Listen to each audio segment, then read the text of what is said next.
ونحن يا شباب، يعني اتمنى ان الصوت هيبقى كويس. نحاول نجيب ده كده شوية. تيست تيست تيست تيست. تمام الصوت. يعني اتمنى ان الصوت يبقى كويس، نظبط بس قعدتنا. ممكن نجيب ده كده شوية. تمام. ممكن ننزلك كده كمان شوية. ايوه، بس كده. تمام.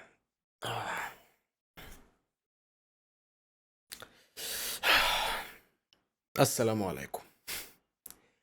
رب تكونوا بخير يا شباب، تكون الدنيا معاكم جميلة، تكون الدنيا ماشية. آه بجد انا مبسوط قوي بسبب يعني سبب الفيدباك بتاعكم على اي حاجه بتتعمل ليها علاقه بالشانل دي. الموضوع بجد يعني ما كنتش شايف ان هو هياخد الصراحه الحته دي كلها. يعني انا ما كنت يعني مش ببصيتش لقدام من ناحيه الناس، الفيدباك بتاع الناس هيبقى عامل ازاي. بس الصراحه الفيدباك بتاعكم لا، كان غير متوقع خالص، وكان احسن من المتوقع يعني، ما قلش عنه. آه اللهم صل على النبي. صلوا على النبي يا جماعه، وانزل اشترك. بهزر، مش عايز اشترك ما تشتركش. الفيديو ده ممكن ما يكونش أو مش الفيديو بقى، البودكاست دوت مش خارج المسار شوية، خارج النطاق. ال- الباك جراوند بتاع دومنا لسه ورا يعني. نسيت اغيرها للقهوة. بس ده لان البودكاست دوت مش البودكاست دوت اكتر لاي حد تايه. يعني لاي حد تايه في حياته. مش معنى كده ان انا خلاص بقى فاهمني، اللي هو عشان عملت تشانل وربيت لي عضلتين ومش عارف ايه، فاهمني. ف... فهرجع بقى اقول لك نصايح والكلام ده، بس انا جاي لك من البلاعه زي ما تقول كده، انا جاي اتكلم معاك من البلاعه.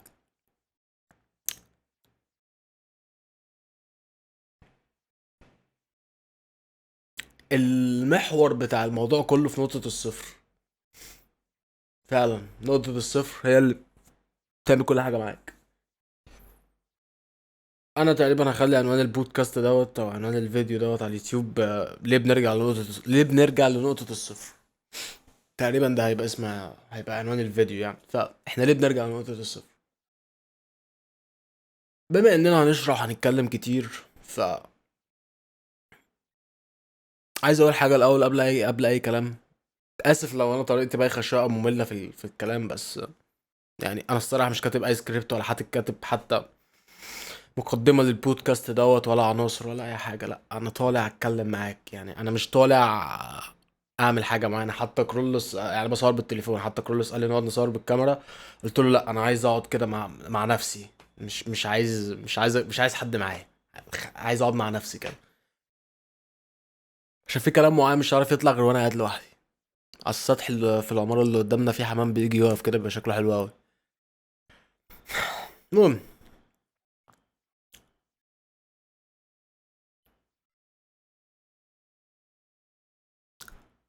آه حاول تسعى لحتة معينة انا حاسس بيها دلوقتي. بيسجل ماشي. حاول تسعى لحتة انا بقى ربنا انعم عليا بيها دلوقتي، وهي نعمة الرضا. ان انت تبقى راضي. فوض امرك الى الله، هتلاقي نفسك راضي. مش معنى كده ان انا مفيش معايا مثلا حالة وحشة في اي موضوع، لا، انا بكل طلاقة وبكل صراحة، مع اني ما بحبش اقول الحاجات ديت. حالة اجتماعية مش احسن حاجة، حالة مادية مش احسن حاجة. مش لاقي شغل ينفعني، بس راضي. ربنا مديني كمية رضا مش قادر اوصفه. اللي هو مفيش فلوس عادي، مفيش شغل عادي. بس مش عادي دوت اللي هو انت تقعد خلاص يعني تقول بقى مستسلم الموضوع، انا ربنا مرضيني وخلاص، لا. المعنى معايا ان احنا كرجاله بالذات، فمفيش فلوس، فانت بتوصل للدرجه بتاعت الاكتئاب او الزعل او المضايقه ان انت مفيش فلوس، انا مخنوق، انا متضايق من ده. ولكن مش فارق. ربنا مديني كم رضا بجد، انا مش فاهم. مش فاهم يعني. كم الرضا اللي ربنا مديهولي، لا، مخليني واصل لدرجة تانية. لا، انا في سلام نفسي، انا مرتاح. مش هاممني ان يكون في فلوس على قد ما هاممني ان انا حاليا مرتاح، انا حاليا حاسس ان انا كويس، حاسس ان انا احسن. ومن هنا ممكن نيجي نتكلم شويه عن نقطة الصفر، انا كنت ايه او انا كنت بعمل ايه في حياتي اصلا. طيب، انا واحد كنت بشتغل في المزيكا، كنت بدخن، فترات كنت بشرب حاجات تانية. آه علاقاتي ما كانتش احسن حاجه بالناس، علاقاتي كانت وحشه، ناس مش افضل حاجه ان انت تعرفهم او تصاحبهم او تخش معاهم في علاقات. وهوب في يوم وليله، بعد فترات اكتئاب كبيره، ما كنتش ما كنتش واعي او ما كنتش عارف ان ربنا بياخد مني حاجات لاجل ان انا اتعلم، لاجل ان انا اعرف انا المفروض ابقى فين، انا المفروض ابقى ايه. ولذلك انا كنت انسان مسخ خالص، يعني مسخ. كان يعني انا سريري هنا دلوقتي، انا سريري كان هنا في الحته دي جنب الشباك بتاع الاوضه. آه... بنام وقت ما بنام، بصحى وقت ما بصحى. فين علبة السجاير دي؟ اهم حاجة عندي. في نت، في نت بس. اشغل اغاني. اقعد انكش في حد صاحبي، اكلم حد اعرفه واقعد بقى اعرفه بمشاكلي.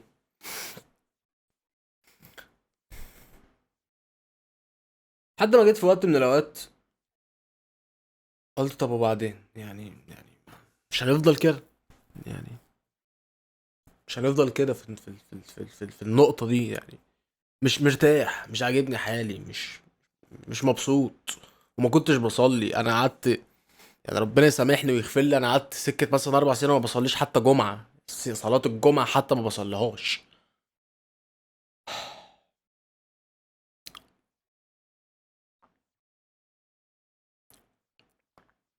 المزيكا جايبه فلوس زي الرز، بعمل اللي انا عاوزه،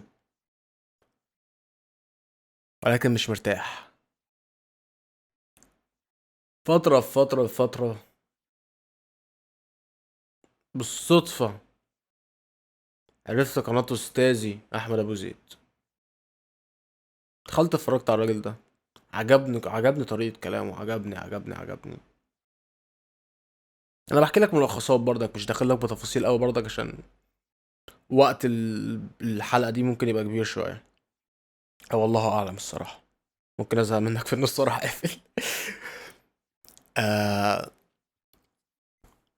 اتعلمت من الراجل ده كتير قوي، اتعلمت من الراجل ده كتير قوي. وفعلا جت فترة في حياتي انا كنت ظابط كل حاجة في حياتي، بنام بوقت وبصحى بوقت، كل حاجة بعملها في حياتي بانتظام وانضباط. كنت مبسوط، كنت مرتاح.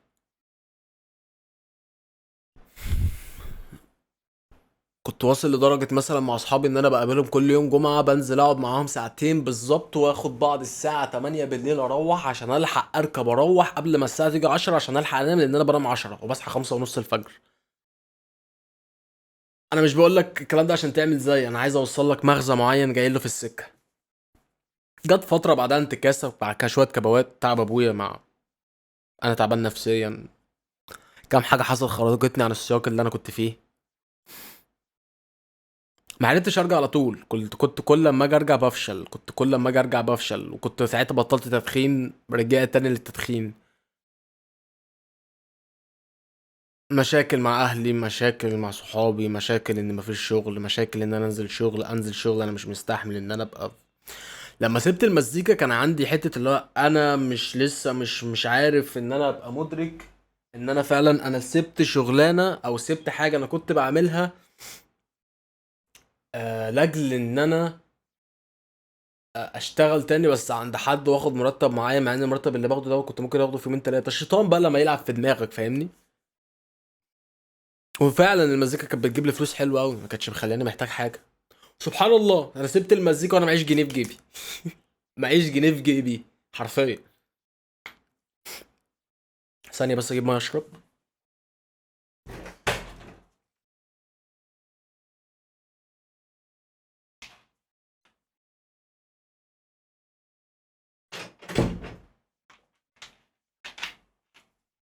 انا بحاول على قدر الامكان ان الفيديو ده ما يبقاش فيه اي تقطيعات، ينزل زي ما هو كده، فاهم؟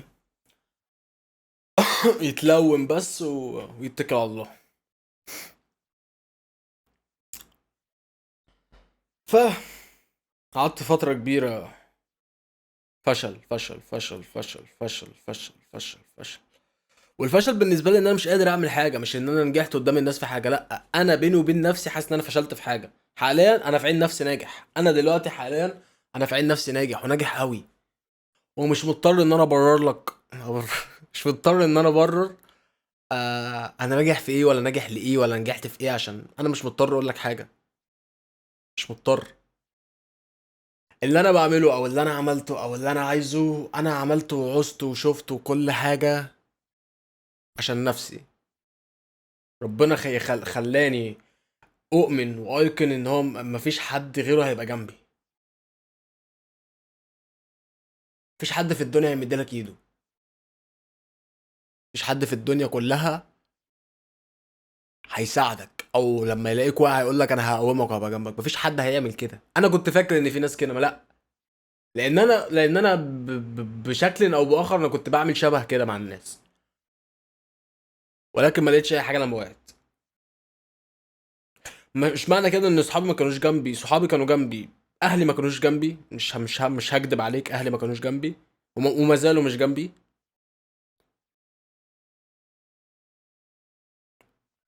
بس صحابي عملوا اللي عليهم، انا بحب صحابي جدا، وصحابي عملوا اللي عليهم وزياده. المشكله كانت فيا انا.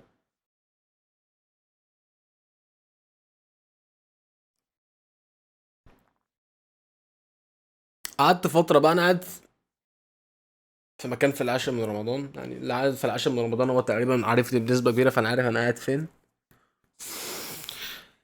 ف المنطقه اللي انا فيها يعني في مخدرات بتتباع فيها وفي مش عارف إيه. اخر فتره كان حصل لي مشكله في رجلي، فانا ما بخرجش كتير ومعيش فلوس معيش فلوس حتى اكشف بقى. قبلها كان حوار ابويا برضه، دخلت في شويه مشاكل. يعني حوار ابويا ده عايز حلقه لوحده، اللي هو انا اتكلم عن المصالح الحكوميه والمستشفيات والحاجات دي بتذل الناس ازاي، وان مفيش حاجه متوفره في البلد دي تنقذ صحه بني ادم على طول، لازم تهلك صحته. يعني هتشفيه من الحاجه، ربك اللي بيشفي، بس هتعالجه من الحاجه اللي هو وجعاه، بس هيتهلك في 300 الف حاجه تانية. ما علينا. فبنزل اقعد في المنطقه تحت مع كورولوس، ناس تانية صحابي مش عارف ايه. ففي يوم واحنا قاعدين، فانا في ولد بشوفه كل يوم ديلر، فاهمني؟ بيبيع وداير وكده. فانا كل يوم بشوفه. عايز بس اتاكد البتاع ده بيسجل. تمام. فانا كل يوم بشوفه لما بنزل اقعد تحت، وبنزل اقعد على القهوه، ما بطلبش حاجه، انا قاعد على القهوه معيش فلوس. فما بطلبش حاجه، فانا قاعد بس مش عارف اعمل حاجه، دماغي ما فيهاش حاجه معينه ان انا اعملها. حاسس ان انا ما فيش اي جدوى مني، ما فيش اي نفع مني في الحياه. بنام 8 9 الصبح، بصحى الظهريه، بصحى العصريه، بصحى المغرب. بس كنت محافظ على الصلاه. يعني من اول مره، حتى بعد انتكاسات وكبوات، الحاجه الوحيده اللي فضلت محافظ عليها هي الصلاه. حتى جت فتره عليا كنت بشتكي قوي من الموضوع ده، كنت شكاي قوي. كنت بشتكي قوي من حته انا بصلي بس حاسس ان انا بعمل الحاجه دي لمجرد ان انا بعملها، مش حاسسها. بس كملت. كنت اهم حاجه انت تصلي، صلي. وانا بقولها لك صلي.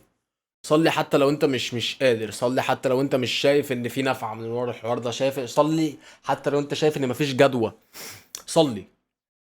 الصلاه هتخليك اسف. الصلاه هتخليك كويس حتى لو انت وحش. الحمام ده شكله حلو قوي والله. آه.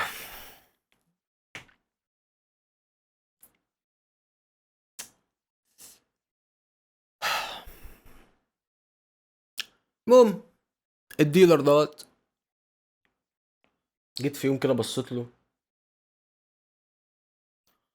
وقلت لنفسي حاجة واحدة، قلت لنفسي انا لو فضلت في مكاني زي ما انا مش بعمل اي حاجة في حياتي حتى لو قليلة، انا هبقى زي الراجل ده، هبقى زي الولد اللي واقف بيبيع مخدرات ده، انا هبقى الشخص ده. وانا شايف الشخص دوت، انا بروح له، انا بروح في السكة دي.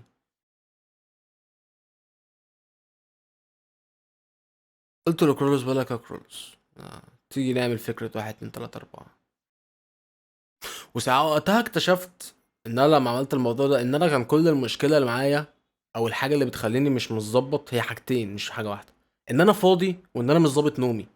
اكتشفت ان انا كحسني كانسان الله اعلم، بس انا شايف ان دوت لاي حد في الدنيا هيبقى شيء كويس، ان انت تظبط نومك. مش لازم تصحى 5:30 الصبح يا عم، نام 12 اصحى 9 الصبح، نام 12 اصحى 10 الصبح. مش لازم تظبط نومك على الحاجات دي، بس نام بالليل. بس نام بالليل، نام بالليل ونام عدد ساعات كافية. انزل اتمرن. برضك الحاجة اللي ما كنتش قطعتها مع الصلاة كانت التمرين. اه فترة قعدت ما بتمرنش، بس ده كان غصب عني لان كان والدي في المستشفى. وحتى لما كان والدي في المستشفى كنت ممكن اروح مثلا وانا ماشي في اي حتة، سواء في القاهرة او سواء في الزقازيق او سواء فين او سواء فين، لان انا كنت عمال اتنقل في مستشفيات بين الحاجتين دول. بلاقي جيم قدامي بروح اروح داخل اتمرن، لا واكل عدل لا نايم عدل لا حالتي سليمة لا حالتي النفسية احسن حاجة. بس كان لسه فيا ده الانضباط، خلاص كنت خدت ده الانضباط اتعلمته، انا عايز اعمل ده، انا عايز اسوي ده. الوقت الوقت الوقت الوقت. دايما الانسان عنده وقت ان هو يعمل حاجة، دايما الانسان عنده وقت ان هو يعمل حاجة. لو ركزت في اللي انا قلته لك ورجعت لورا شوية وبصيت على وقت النكسة او وقت الكبوة اللي بيحصل، هتكتشف ان انا لما برجع احسن، برجع اقوى. طب ليه او ازاي؟ ربنا سبحانه وتعالى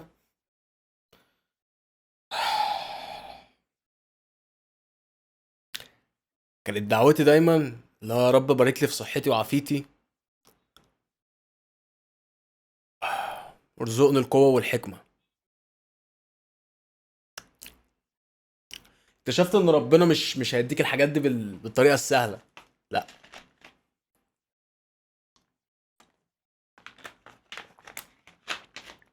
الجو حر يا جماعة، اشربوا مية كتير في الجو ده، اشربوا مية عموما صيف او شتاء. اسف. ربنا مش هيديك الحاجة دي بالطريقة السهلة. لا. لما كنت بطلع من اي نكسة او اي كبوة بتحصل، كنت بكتشف حاجة واحدة بس، ان ربنا حطني في دي عشان ابقى نسخة احسن. انت بقيت احسن، انت كده شايف ان انت وصلت لاحسن حاجة؟ لا، لسه في احسن. ولكن الفرق، او زي ما تقول كده ربنا بيقول يا عبدي انت بقى هتتعامل ازاي في الاختبار الجاي اللي هحطهولك. هتستسلم؟ انا ما كنتش بستسلم، بس مش عارف اقوم. في اي وقعه وقتها انا من تاني يوم انا عايز اقوم، مش عايز افضل هنا. انا مش عايز افضل هنا. انا طول ما انا هنا انا مش بعمل حاجه في حياتي. انا طول ما انا هنا انا انسان فاشل، مش بعمل اي حاجه، مش مفيش مني رجا في اي حاجه في حياتي لو فضلت في الحته دي. فببقى لازم اقوم، ببقى لازم اعمل حاجه، ببقى لازم.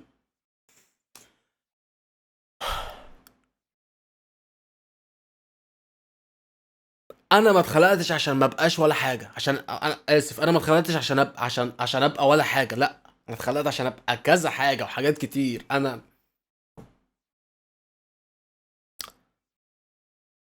اي نكسه او اي نقطه صفر انت بترجع لها، ربنا بيبقى عايزك ترجع لها. بس الفرق، هل انت هتروح جاي مستسلم؟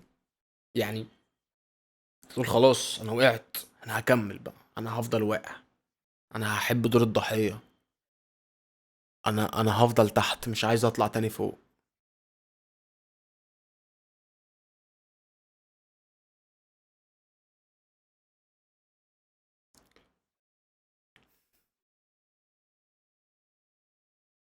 لا. لا،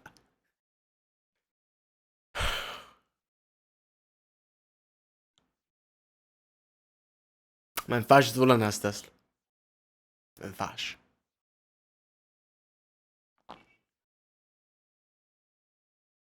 مش عشان حد يشوفك حلو ولا عشان حد يبقى انت بالنسبه له كويس، يبقى انت بالنسبه له احسن حاجه، لا. لا، عشان نفسك انت، مش عشان حد.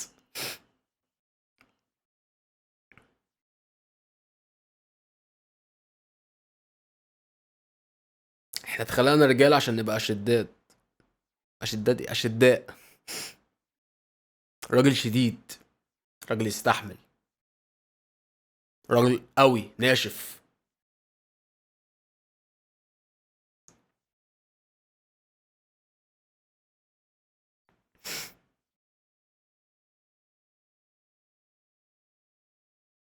اوعى في الوقعه تستسلم. لازم تتاكد 100% ان الوقعه اللي بتحصل لك في اي وقت، ولازم تبقى عارف برضك ان اي وقت في الدنيا ممكن يحصل لك فيه وقعه. وخد بالك من حاجه مهمه جدا، ان كل مدى الوقعه دي بتبقى اتقل من الوقعه اللي قبلها.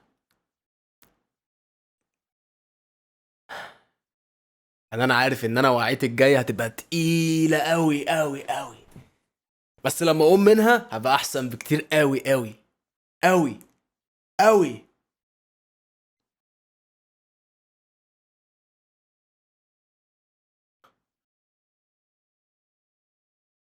ده حال الدنيا، ده اللي عايزه مننا ربنا. هتدعي ان انت تبقى احسن حاجه، ربنا هيحطك في اختبارات وابتلاءات، هيشوفك انت بقى هتقدر تستحمل. هتقدر تستحمل ان انت تعمل ده؟ هتصدق ان انت هتقدر تعدي؟ هتصدق ان انت هتبقى انسان كويس؟ هتصدق ان انت هتبقى انسان سوي؟ هتصدق ان انت هتبقى انسان صالح؟ هتصدق ان انت هتبقى عبد صالح؟ هتصدق ان انت تقوم باللي ربنا قالك عليه؟ حتى كلنا مقصرين، كلنا مقصرين. هتصدق ان انت بس قادر تعمل حاجة؟ ولا هتقول لا انا استسلمت للي بيحصل، انا مستسلم، انا فاشل، انا مش بعمل حاجة في حياتي، انا انسان عادي، انا باكل وبشرب وبنام، مش لازم اشتغل، مش لازم اعيش العيشة اللي انا عايزها.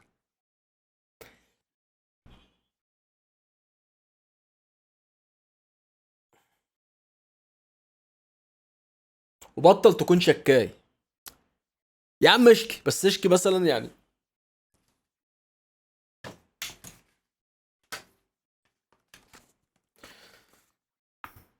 اشكي، اشكي اه. ورقة زي دي فاضية، ورقة زي دي كده فاضية، الإضاءة صعبة أوي، ورقة زي دي فاضية، اكتب اللي انت حاسه، واكتب وانت، يعني اكتب وانت حاطط في دماغك ان مفيش حد هيشوف اللي انت هتكتبه. اكتب، انت بتتكلم مع نفسك. هترتاح. قرب لربنا، هترتاح. حب نفسك قبل ما تحب الناس، هترتاح. قول لنفسك انا قادر، وصدق ان انت قادر تعمل حاجة، هترتاح.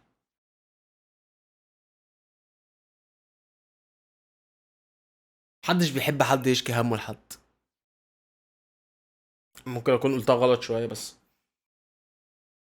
محدش بيحب ان انت كل ما تقابله تقعد تشكي له همك. وللاسف انا كنت الشخص دوت، وربنا كان رازقني والله بصحاب لسه موجودين لحد الان. لاخر مره انا اتكلمت كانوا بيستحملوني، كانوا بيسمعوني، كانوا كمان بيدوني حلول.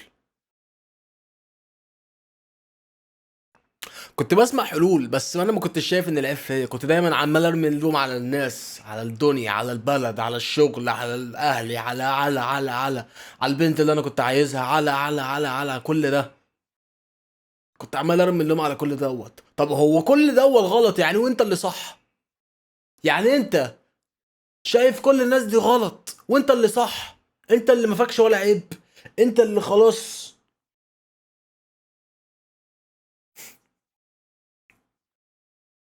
انت العيب كله فيك. انت الترس اللي محرك المكنه، انت الترس اللي محرك المكنه. هتسيب نفسك تطرب من غير زيت بقى وتنشف ومش عارف ايه، مش هتمشي، مش هتشغل المكنه. هتزيد نفسك وتشحم نفسك، معلش على التشبيه، هتزيد نفسك وتشحم نفسك والكلام ده كله تمشي. انا عندي حاليا 23 سنه، لسه هكملهم في شهر 10 الجاي. وممكن الناس تقول لك لسه صغير، لا انا مش لسه صغير، انا مش لسه صغير. وما ينفعش اقول على نفسي ان انا لسه صغير لسه، لا. خلاص الكلام اللي كنا بنضحك بيه على نفسنا زمان، او الناس كانت بتضحك بيه علينا عشان نستحمل اللي بيحصل، فلا انت لسه صغير يا ابني ومش، لا انا مش لسه صغير، انا مش لسه صغير. مفيش حد فينا لسه صغير، كبرنا، احنا كبرنا خلاص، احنا ما بقيناش عيال، احنا ما بقيناش عيال صغيره، احنا كبرنا، كبرنا قوي كمان.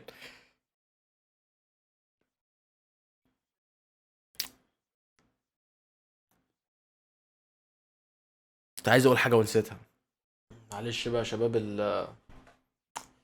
التليفون مساحته بقى بعافيه شويه ففصل ما افتكرتش برضك انا كنت عايز اقول ايه. بس يعني المراد اللي انا جاي اوصله لك، حبيتش ادخل لك في تفاصيل ليها علاقه بيا، بس انا حبيت اوديك مثال، اديك بس مثال حي للي بيحصل.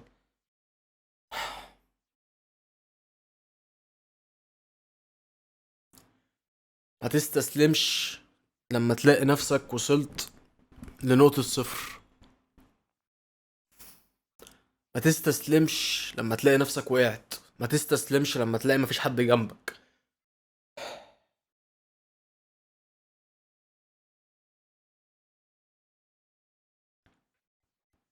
ده اللي هيقدر يقومك. كان في بودكاست لهامبر هيوبرمان وديفيد جوجنز تقريبا، مش فاكر اسمه يعني، انا هو ديفيد حاجه جوجنز تقريبا او جوجنز مش فاكر، المهم كان دايما بيقول لك كل انسان مننا عنده صوت واحد، اللي هو صوت اللي هو معلش انت جيت على نفسك، كمل بكره، معلش انت تعبت برضك، خليك رايح شويه، آه معلش الدنيا هي اللي جايه عليك، معلش هما اللي وحشين، معلش معلش معلش. مثال، ده امثله يعني، هو ما قالش كده، هو قال ان في صوت واحد بس، وقال لك برضه ان في صوت تاني، ده بقى اللي انت لازم تخليه موجود، الصوت اللي بيقول لك انت تقدر، الصوت اللي بيخوفك ساعات، اللي هو بيقول لك حسني انت مش هتعمل ده، مش هتبقى حاجه، وكل اللي انت بتعمله في حياتك هو حاجه بتكمل حاجه، انت مفيش حاجه من حياتك بتكمل بتعملها دلوقتي عبثا، اي حاجه انت بتتعب فيها تخليك حاجه، الحاجه اللي بتيجي بسهوله بتروح بسهوله، مفيش حاجه بتيجي براحه وبتبقى حلوه، الراحه تعب، الراحه في حد ذاتها تعب، هتاخد ألم نجاح ولا هتاخد ألم الراحة، ألم الندم، ان انت تبقى قاعد ندمان، ان انت تبقى قاعد ندمان ان انت ما عملتش حاجه في حياتك، ان انت تبقى قاعد ندمان ان انت ما وصلتش لحاجه، ان انت تبقى قاعد ندمان ان انت في عين نفسك طز في ان عن ابو الناس، طز في الناس، ان انت في عين نفسك انت مش حاجه، في عين نفسك انت مش حاجه، لما تبص لنفسك في المرايه بدل ما تبص لها والابتسامه تبقى على وشك، تقول لا انا بحب نفسي، انا فخور بنفسي على اللي بتعمله، انا فخور بنفسي، شكرا يا رب ان انت مديني الاعانه، تبقى باصص تقول لا انا ما وصلتش لحاجه، انا ما عرفتش اعمل حاجه، انا مش هسمح لنفسي ان انا اوصل لهذا الشخص، لان انا عديت بالمراحل شفت فيها نفسي كده، مش عايز بعد 20 سنه جايين اجي اقول لا انا ما حققتش حاجه في حياتي، ليه؟ عشان مش عايز اتعب،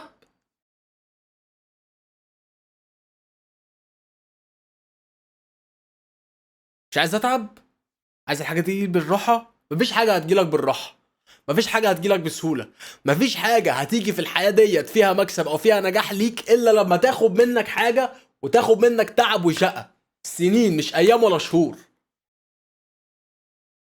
انا عشان اوصل لجسم حلو في تمرين ما خدت لي سنه، ومش شايف ان انا لسه وصلت لحاجه، ده مثال.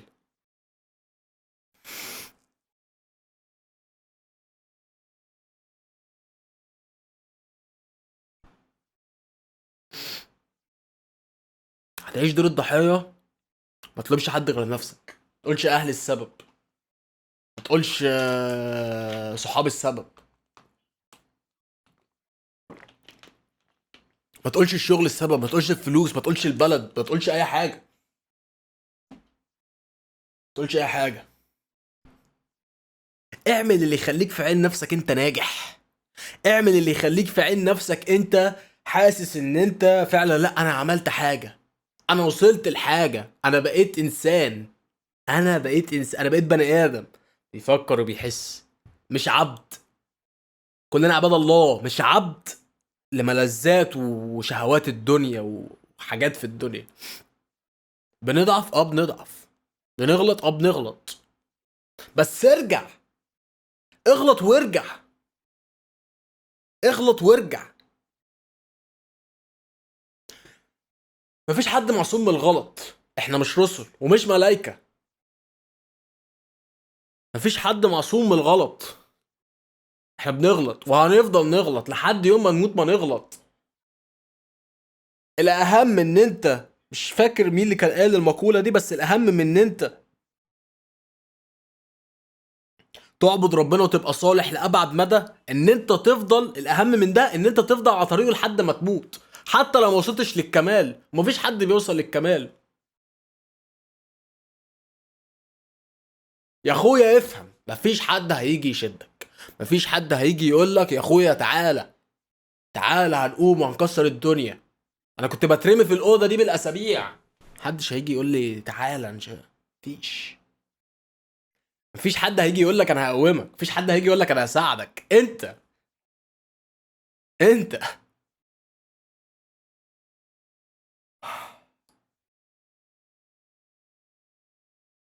فوق لنفسك يا صاحبي، فوق لنفسك،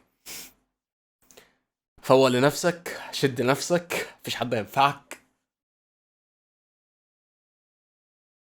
حتى لو اهلك هم معاك دلوقتي، هم اللي بيشجعوك، قدام برضك مش هينفعوك، انت اللي هتنفع نفسك. مفيش حد هينفعك غير نفسك، مفيش حد هيحبك غير نفسك. امك هي بس اللي هتحبك اكتر منك، يعني امك. يمكن امي كانت دافع قوي ليا ان انا اقوم كل مره. خلي عندك دافع، لان انا امي توفت وانا صغير. كنت دايما لما باجي بعمل اي حاجه لحد وقتنا هذا ببص هي هتبقى مبسوطه ولا لا. اما تتحط في حاجه وحشه، تتحط في مشاكل، تتحط في ضغوطات، تتحط في اي حاجه، تيجي تقول انا مش حمل ده ولا مش قد ده، تبقى غبي. ربنا حطك في ده، فربنا بيجهزك لحاجه اكبر. ربنا بيجهزك ان انت تبقى حاجه كويسه، ربنا بيجهزك ان انت تبقى حاجه عظيمه، ربنا بيجهزك ان انت تبقى قوي.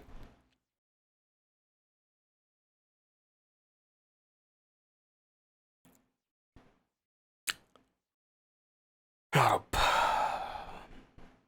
اتمنى تكون فهمت حاجه من كلامي، اتمنى تكون.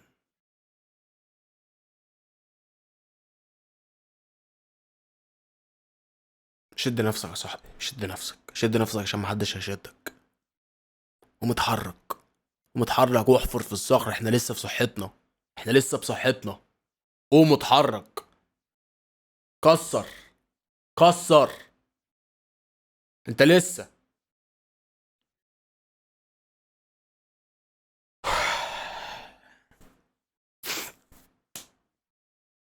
في ورقة نوت زي اللي ورايا دول كده، اللي هناك دول، حاططها جنب السرير هنا، مكتوب فيها انت احسن من امبارح ولا لا.